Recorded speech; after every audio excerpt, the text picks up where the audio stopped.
Sajjan Kumar gets away. There is no justice, it would seem. He doesn't even face the cameras. He goes missing, and there are clear questions of complicity that are being asked. On the debate this evening, Rahul Bedi is a senior journalist. He had actually filed the first writ in this case about how there was a cover-up going on. Ram Jethmalani, former law minister, one of India's top jurists tonight.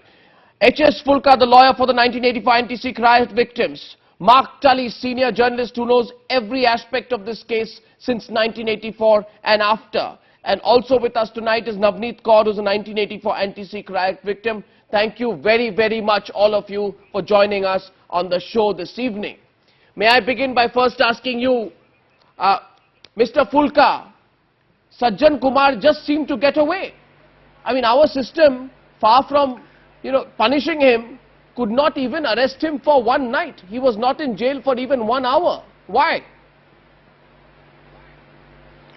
One is he is not got away yet, though the government has been trying to protect him throughout, and the case is going on, and the High Court has directed that this trial should be concluded within 6 months. Now, as far as the government protecting Sajjan Kumar is concerned, there was enough time with the CBI to arrest him when the warrants were issued on 17th of February. And till 26th of February, even the court had repeatedly given the orders to arrest, but he was not arrested. Now, on earlier occasion, also in 1990, when the CBI had gone to arrest Sajjan Kumar, the jeeps of the CBI was burned, the CBI team was kept as captives, the Delhi police didn't come to their rescue, and this kind of a thing's been happening. And Sajjan Kumar, though his name has been figuring from day one, right from November 84 itself, but in spite of that, he has not been arrested at all for all these 25 years. Well, Mr. Ram Jethmalani, mockery of the system, or does the system benefit, those who are connected? It just simply benefits people who are connected. 26 after the case, the CBI filed a charge sheet. Today, it could not even get him in jail for an hour. He walked away after the anticipatory bail was given to him. Several days after he went missing, CBI says we don't even know where he is. This is complicity, Mr. Jethmalani. Complicity, isn't it? It's open complicity. Mr. Jethmalani. Well, yes, Arnav. Now, listen, you want my response first as a lawyer, and secondly as a member of the public. As a member of the public, you know my attitude to what happened during 1984. I mean, I believe that I was the only non-Sikh who sort of stood up gallantly to support the Sikhs when they were going through a period of great agony and tragedy. So please don't misunderstand now what I am going to say. You see, 25 years, a quarter of a century has passed now, and in jurisprudence, you must not give up legal principles merely because you are angry with a person. And I think after 25 years, it is setting up a wrong precedent that somebody should be arrested.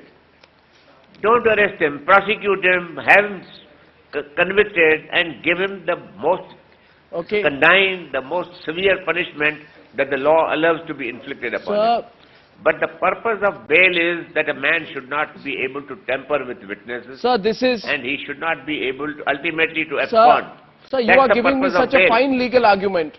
No, Mr. Jethmalani, I have highest respect for you, sir, and you made this point in this Ruchika case also. But listen, but you see, this legal argument, if it serves no purpose, if a man with Z plus security goes untraceable, a man with Z plus security goes untraceable, nobody knows.